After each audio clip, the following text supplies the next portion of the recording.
Good evening dear student. आप लोग कैसे हैं? सभी लोग मज़े में होंगे और सभी लोग बोर्ड का अच्छा से तैयारी कर रहे होंगे। आज बहुत बच्चे का कहना था कि सर ऑब्जेक्टिव, देखिए हमने बहुत सारे ऑब्जेक्टिव पहले क्लास में ही करवा चुके हैं। उसके अलावे जिन किन्हीं बच्चे को कोई दिक्कत होता है उसके लिए हम अभी कुछ ऑब्जेक्टिव लिख रहे हैं, जैसे मैग्नेटिज्म का ऑब्जेक्टिव, लाइट का, मॉडर्न का, ये सब ऑब्जेक्टिव हम आप लोग को पढ़ाएंगे ताकि बोर्ड में किसी तरह का किन्हीं बच्चे को कोई दिक्कत ना हो। आप सिर्फ जो पढ़ाया जाता है उसको अच्छा से पढ़ेंगे, हमें नहीं लगता है कि कोई दिक्कत होगा आप लोग को। ठीक है, देखिए आज हम लोग मैग्नेटिज्म के कुछ ऑब्जेक्टिव के विषय में पढ़ाएंगे। जैसे मैग्नेटिक फोर्स की बात करते तो फोर्स का फॉर्मूला बाबू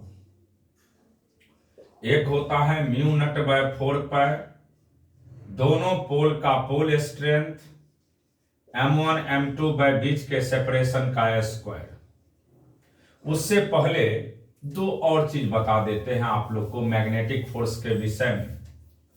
मैग्नेटिक फोर्स का फॉर्मूला होता है Q into V cross B. Q into V cross B.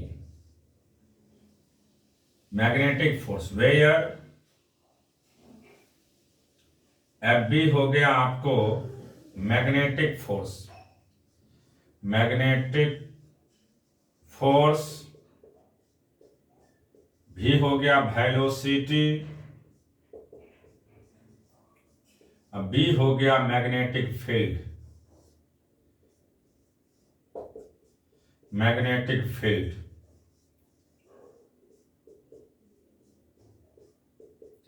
या मैग्नेटिक इंडक्शन। तो ध्यान में ये रखना है, यहां पे एफ बी की बात करते हैं वेक्टर के फॉर्म में तो Q V B sine theta into N cap. लेकिन अगर इसी को मैग्नीट्यूड के फॉर्म में लिखते हैं एफ बी का value Q V B sine theta.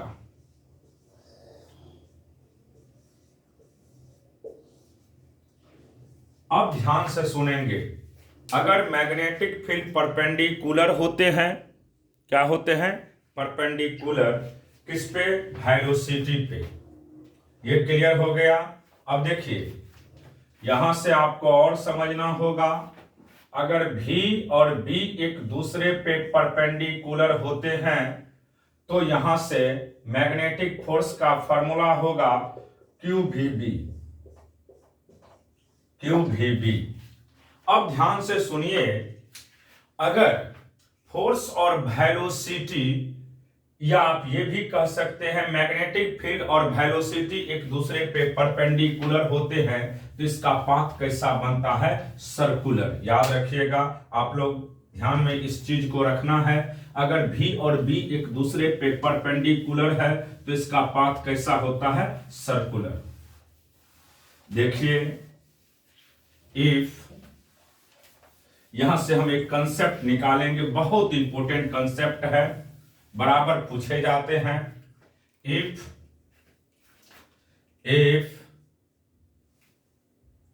V and B, अगर V और B परपेंडिकुलर है, are perpendicular, if V perpendicular to B, तो पाथ कैसा होगा?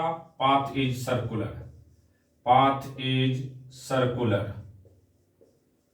सर्कुलर पाथ इसका क्या होगा? सर्कुलर। जैसे ध्यान से देखिए,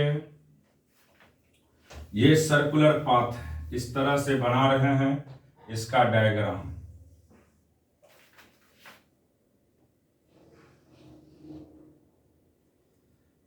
ये सर्कुलर पाथ है, इसका ये रेडियस है, ये आर रेडियस है, ये वेलोसिटी भी है, ये वेलोसिटी आपके पास भी हो गया, भी वेलोसिटी हो गया। अब देखिए ध्यान से, ये भी हो गया वेलोसिटी। देखिए यहां पे सबसे पहले अगर मान लेते हैं फील्ड डॉट है, फील्ड कैसा है? बाहर के तरफ डॉट, डॉट है ये फील्ड,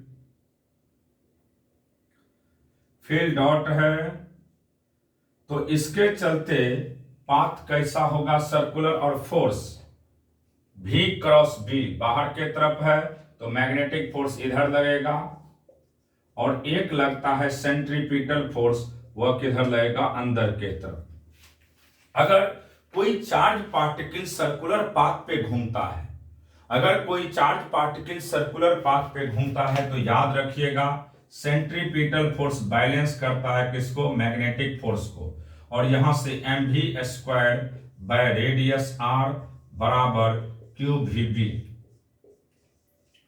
qvb, यहां से v से v कट गया तो रेडियस का फॉर्मूला याद रखिएगा mv/qb। ये बहुत इंपॉर्टेंट है, रेडियस का फॉर्मूला क्या हो गया, mv/qb। रेडियस इसी को लिखते हैं हम लोग p/qb,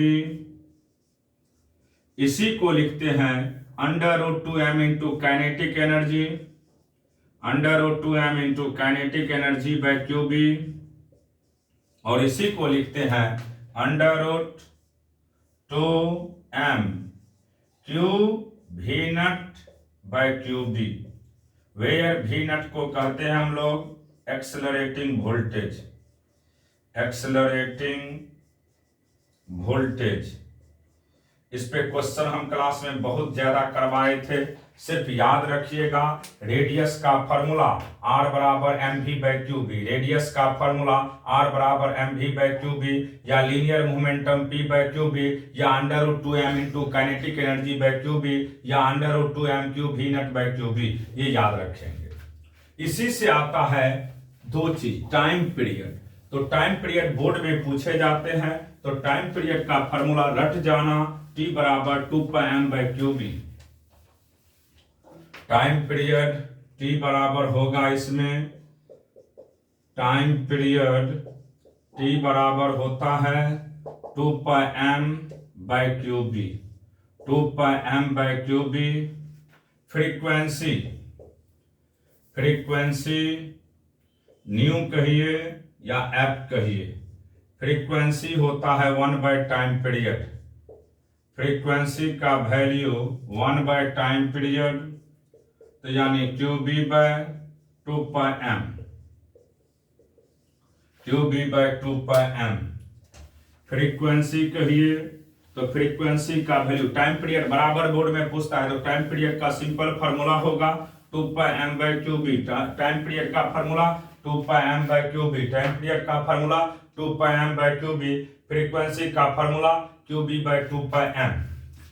उसके बाद एंगुलर फ्रीक्वेंसी आता है, एंगुलर फ्रीक्वेंसी जिसको ओमेगा के नाम से हम लोग जानते हैं। ओमेगा बराबर होता है 2π/t, तो यहां से 2π और t के बदले 2πm/qb कट गया, तो एंगुलर फ्रीक्वेंसी का वैल्यू हो गया qb/m। तो ध्यान में रखिएगा सिर्फ रेडियस ही एक ऐसा है जो वेलोसिटी पे डिपेंड करता है, उसके अलावे चाहे वह टाइम पीरियड हो, फ्रीक्वेंसी हो, एंगुलर फ्रीक्वेंसी हो, टाइम पीरियड हो, फ्रीक्वेंसी हो, एंगुलर फ्रीक्वेंसी हो, ये सभी इंडिपेंडेंट होते हैं वेलोसिटी से। सिर्फ याद रखिएगा कि एक ही चीज है रेडियस, वह सिर्फ डिपेंड करेगा किस पे, वेलोसिटी पे। अगर वेलोसिटी ज्यादा होगा तो रेडियस का वैल्यू ज्यादा होगा, लेकिन टाइम पीरियड, फ्रीक्वेंसी और angular frequency, time period, frequency और एंगुलर फ्रीक्वेंसी, ये तीनों इंडिपेंडेंट होते हैं किससे, वेलोसिटी से। किससे, वेलोसिटी से। ये क्लियर हो गया। एक आता है बाबू पिच के विषय में। अगर V और B के बीच का एंगल थीटा होता है, V और B के बीच का एंगल थीटा होता है, तो वहां एक पिच का फॉर्मेशन होता है। याद रखिएगा, आप लोग रटाए हैं पिच, देखिए ध्यान से, ये मैग्नेटिक फील्ड है, ये मैग्नेटिक फील्ड B है, ये मैग्नेटिक फील्ड B है, पूछता है पिच, और यहां पे कोई चार्ज पार्टिकल है। देखिए ध्यान से, ऐसे पाथ बनाता है, हेलिकल पाथ इसी को कहते हैं। इसका वेलोसिटी भी है, ये एंगल थीटा है, चार्ज क्यू, मास m। तो ये कंपोनेंट होगा इसका v cos थीटा, और ये कंपोनेंट होगा इसका v sin theta, v sin theta. तो याद रखिएगा, टाइम पीरियड देने का काम कौन करता है? ये कंपोनेंट, यानी सर्कुलर पाथ बनाएगा तो टाइम पीरियड इसमें पूछेगा, तो टाइम पीरियड का वैल्यू होगा 2πm v sin theta by cube, 2πm v sin theta by cube, 2πm v sin theta by cube. लेकिन पिच की बात करते हैं तो पिच यहाँ पे टाइम पीरियड पे कोई फर्क नहीं पड़ सकता है, आप ये भी बोल सकते हो। तो देखिए, पिच की बात करते हैं तो पिच होता है डिस्टेंस, 1 रिवॉल्यूशन में travel distance travel in 1 revolution. याद रखेगा, पिच क्या होता है? Distance travel in 1 revolution. तो डिस्टेंस की बात करेंगे तो डिस्टेंस बराबर velocity into time, velocity into time. तो टाइम पीरियड का वैल्यू 2πm बाय क्यूब, क्योंकि टाइम पीरियड इंडिपेंडेंट होता है किससे? वेलोसिटी से। टाइम पीरियड हमने रटा चुके हैं, इंडिपेंडेंट होता है वेलोसिटी से। तो टाइम पीरियड का वैल्यू तो हमेशा फिक्स होगा बाबू, 2πm बाय कितना होगा? QB, 2πm by QB. तो पिच होता है कि एक रिवॉल्यूशन, एक बार जो घूमेगा उसमें जो डिस्टेंस ट्रेवल करता है उसी को पिच। तो पिच डिस्टेंस है, तो डिस्टेंस बराबर होता क्या है? Velocity into time. तो वेलोसिटी क्या है यहाँ पे? v cos theta. और सर्कुलर का टाइम आपके पास पता है 2πm बाय क्यूब। तो पिच का वैल्यू पूछ देता है बोर्ड में, पिच क्या होता है वैसे कंपटीशन में ही पूछ देते हैं। तो 2πm v cos theta by cube, 2πm v cos theta by cube, 2πm v cos theta by cube. क्योंकि ये सर्कुलर पाथ बनाता है v sin थीटा, और ये जो है वह आपको डिस्टेंस ट्रेवल कराता है हॉरिजॉन्टल। तो पिच सिंपल याद रखिएगा, वेलोसिटी इनटू टाइम, लेकिन हॉरिजॉन्टल वेलोसिटी लेंगे और टाइम तो 2πm बाय क्यूब ही होता है। अब इसके बाद हम लोग नेक्स्ट कॉन्सेप्ट के तरफ बढ़ेंगे। फोर्स का एक और फॉर्मूला होता है, फोर्स बराबर होता है, सीधा याद रखना आप लोग को है, फोर्स का value I into L cross B. Magnetic force का एक और फॉर्मूला होता है, F बराबर I into L cross B. Magnetic force F बराबर होता है बाबू I into L cross B. ये बहुत बार पूछा है, ध्यान में रखिएगा।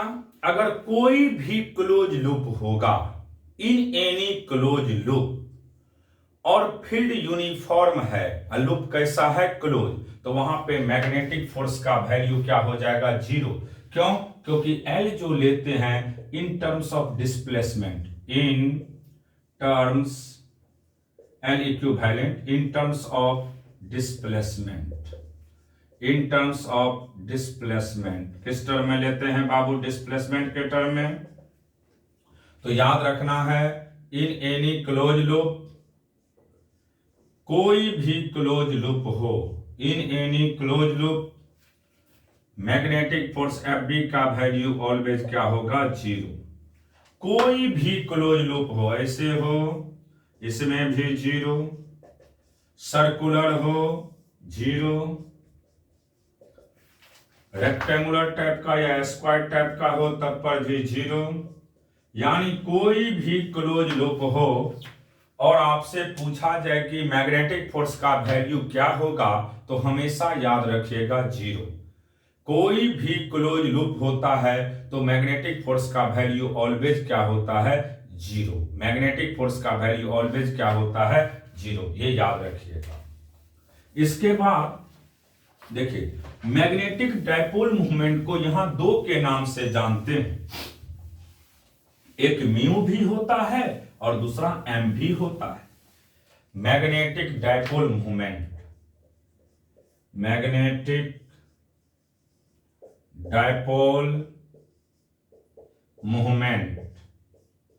मैग्नेटिक डायपोल मूवमेंट एक वेक्टर क्वांटिटी है और इसको या तो हम लोग म्यू से रिप्रेजेंट करते हैं या एम से, दोनों चीज याद रखिएगा। मैग्नेटिक डायपोल मूवमेंट को हम या तो म्यू से रिप्रेजेंट करते हैं या एम से। अब सुनिए, पोटेंशियल एनर्जी की बात करेंगे तो माइनस एम डॉट बी होता है, माइनस एम डॉट बी होता है, या म्यू डॉट बी भी बोल सकते हैं। तो इसी को लिखते हैं हम लोग एम बी कॉस थीटा। रटा चुके हैं कब स्टेबल होगा, जब theta 0 degree stable, theta 180 degree unstable. ये हो गया स्टोर पोटेंशियल एनर्जी। पूछता है डायरेक्ट बोर्ड में स्टोर पोटेंशियल एनर्जी मैग्नेटिक के केस में क्या होता है, तो याद रखिएगा स्टोर पोटेंशियल एनर्जी का सिंपल वैल्यू होता है एम डॉट बी या mu dot B, M dot B या mu dot B, M dot B या म्यू डॉट बी, या minus M B cos theta. Torque की बात करेंगे तो टॉर्क का simple formula mu cross B या एम क्रॉस बी। टॉर्क का simple formula mu cross B या M cross B, mu cross B या M cross B, mu cross B या M cross B, mu cross B या M cross B. Clear हो गया। अब देखिए एक फार्मूला होता है बाबू वर्क डन। जब हम मैग्नेटिक डायपोल को रोटेट करवाते हैं थीटा 1 से थीटा 2, तो लिखेंगे नेक्स्ट, ये दोनों में से कोई एक ना एक ऑब्जेक्टिव में डाल देगा। बोर्ड के ऑब्जेक्टिव में बराबर क्वेश्चन पूछे जाते हैं। तो देखिए work done, work done, work done, इस पे नीट में भी क्वेश्चन पूछता है when magnetic dipole is rotate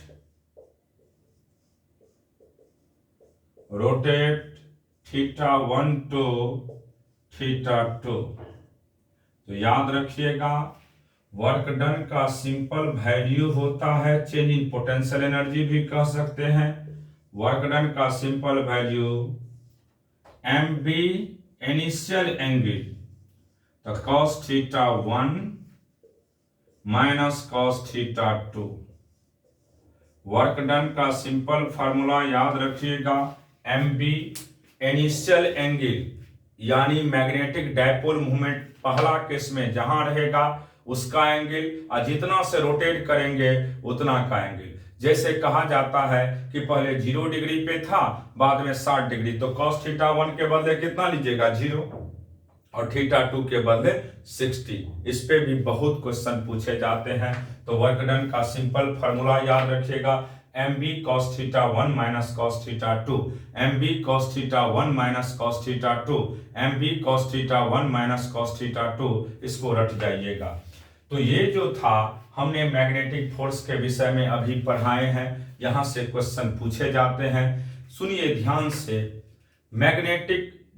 जैसे मैग्नेटिक डायपोल मूवमेंट की बात करते हैं तो वह 2 पॉइंट पे होता है, एक इंड ऑन पोजीशन होता है और दूसरा ब्रॉड साइड ऑन पोजीशन होता है।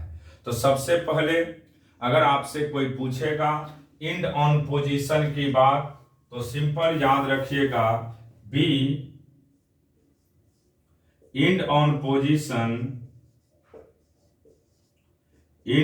पोजीशन की बात करेगा तो mu naught by 4 pi 2m by D cube. B broad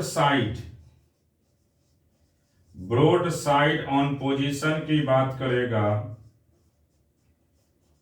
तो याद रखिएगा mu naught by 4 pi m by D Q.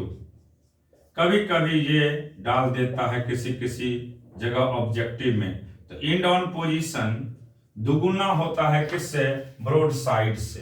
तो सिंपल याद रखिएगा इंड ऑन पोजीशन पे मैग्नेटिक फील्ड की बात करते हैं तो म्यू नॉट बाय 4 पर 2m by D cube, mu naught by 4 पर 2m by D cube, mu naught by 4 पर 2m by D cube, mu naught by 4 पर 2m by D cube, sorry 4m by D cube. या broad side on position की बात करते हैं तो mu naught by 4 पर m बाय डी क्यूब, तो म्यू नॉट बाय 4 पर m बाय डी क्यूब।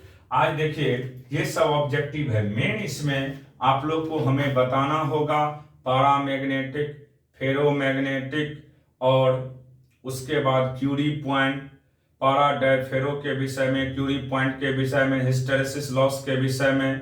ये सब छोटा मोटा कभी कभी क्वेश्चन दे सकता है। उसके बाद आप लोग को मेन अल्टरनेटिंग करंट से 6 से 7 क्वेश्चन ऑब्जेक्टिव में डालता है, उसको पढ़ाएंगे और तब जो है लाइट और मॉडर्न का पढ़ा देंगे। तो जितना अभी पढ़ाए हैं सभी ऑब्जेक्टिव को आप लोग अच्छे से देख लीजिएगा।